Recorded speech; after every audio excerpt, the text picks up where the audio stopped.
ಆ sexual intercourse masturbation ತಪ್ಪು ಅಂತ ನಾನು ಹೇಳ್ತಾ ಇಲ್ಲ. ಇದು ಮಾನವನ ಸಹಜವಾದ ಒಂದು ಬಯಕೆಗಳು. ಬಟ್ ಮೇಕ್ ಶೂರ್ ದಟ್ ನೀವು ಈವನ್ ನೆಕ್ಸ್ಟ್ ಯಂಗರ್ ಜನರೇಷನ್ಗೂ ಗೈಡ್ ಮಾಡಬೇಕು. ನಮ್ಮಲ್ಲಿ ಇಂಡಿಯಾದಲ್ಲಿ ಸೆಕ್ಸುವಲ್ ಎಜುಕೇಶನ್ ತುಂಬಾ ಕಡಿಮೆ, ತುಂಬಾ ಮುಜುಗರ ಪಟ್ಕೋತೀವಿ, ಮಕ್ಳಿಗೆ ಹೇಳಲ್ಲ. ಅಟ್ಲೀಸ್ಟ್ ಅದನ್ನ ಹೆಲ್ತ್ ಪರ್ಸ್ಪೆಕ್ಟಿವ್ ಆದ್ರೂ ಹೇಳ್ಬೇಕು. ನೀನು ಮದುವೆ ಆಗೋ ತನಕ ಬ್ರಹ್ಮಚರ್ಯ ಯಾಕೆ ಪಾಲನೆ ಮಾಡ್ಬೇಕು ಅಂತಂದ್ರೆ, ನಿಮ್ಮ ಕಿಡ್ನಿ ಎಸೆನ್ಸ್ ಅಲ್ಲೇ ನಿಮ್ ಬೋನ್ ಡೆನ್ಸಿಟಿ ಇರೋದು, ನಿಮ್ಮ ಕಿಡ್ನಿ ಎಸೆನ್ಸ್ ಅಲ್ಲೇ ಎಲ್ಲಾ ಆರ್ಗನ್ ಪರ್ಫಾರ್ಮೆನ್ಸ್ ಇರೋದು.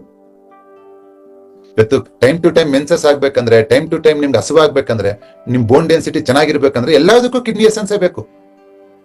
ಕಿಡ್ನಿ ಎಸೆನ್ಸ್ ಇಲ್ಲ ಅಂದ್ರೆ ಏನೂ ಆಗಲ್ಲ. ಹಾಗಾಗಿ ನೀವು ಪ್ಲಸ್ ನಿಮ್ಮ ನೆಕ್ಸ್ಟ್ ಜನರೇಷನ್ಗೆ ಇದನ್ನ ತಿಳಿಸ್ಕೊಡಬೇಕಾದ ಕರ್ತವ್ಯ ಆಸ್ ಎ ಹೀಲರ್ ನಮ್ಗಿದೆ. ಯಾಕೆ ಅಂದ್ರೆ ಇಂಗ್ಲಿಷ್ ಮೆಡಿಸಿನ್ ಪರ್ಸ್ಪೆಕ್ಟಿವ್ ಹೋದ್ರೆ ಅವ್ರು ಕ್ಲಿಯರ್ ಆಗಿ ಹೇಳ್ತಾರೆ, ಮಾಸ್ಟರ್ಬೇಷನ್ ಏನ್ ತೊಂದರೆ ಇಲ್ಲ, ನೀವು ಮಾಡ್ಕೋಬಹುದು, ಅದರಿಂದ ನಿಮ್ಮ ಆರೋಗ್ಯದ ಮೇಲೆ ಏನೂ ತೊಂದರೆ ಆಗಲ್ಲ.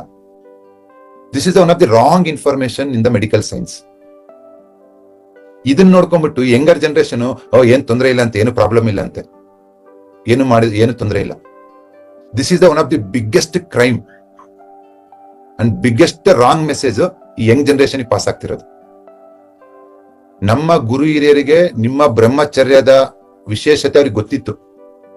ಅದನ್ನ ಆಯುರ್ವೇದದಲ್ಲಿ ತುಂಬಾ ಕ್ಲಿಯರ್ ಆಗಿ ಹೇಳಿದ್ದಾರೆ, ನಿಮ್ಮ ಶುಕ್ರ ಧಾತುವಿನ ಪ್ರಾಮುಖ್ಯತೆ ಏನು ಅಂತ.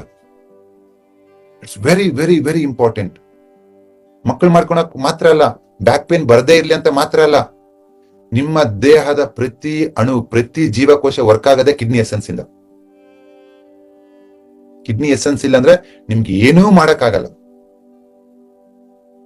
ಅದಕ್ಕೋಸ್ಕರ ನಮ್ಮ ಎಲ್ಲಾ ಸ್ಟೂಡೆಂಟ್ಸ್ಗೆ ನಾನು ಹೇಳೋದಿಷ್ಟೇ, ನೀವು ಜಾಸ್ತಿ ಗಳಿಸ್ಬೇಕು, ಚೆನ್ನಾಗಿ ತಿನ್ಬೇಕು, ರೆಸ್ಟ್ ತಗೋಬೇಕು, ಫಿಸಿಕಲ್ ಆಗಿ ಆಕ್ಟಿವ್ ಇರಬೇಕು. ಅವಾಗ ಕಿಡ್ನಿ ಎಸೆನ್ಸ್ ರೈಸ್ ಆಗುತ್ತೆ. ಅದನ್ನ ಕಡಿಮೆ ಖರ್ಚು ಮಾಡ್ಬೇಕು. ಅವಾಗ ನೀವು ದೈಹಿಕವಾಗಿ ಶ್ರೀಮಂತರಾಗಿರ್ತೀರ, ಆರೋಗ್ಯದಲ್ಲಿ ಶ್ರೀಮಂತರಾಗಿರ್ತೀರ. Got it?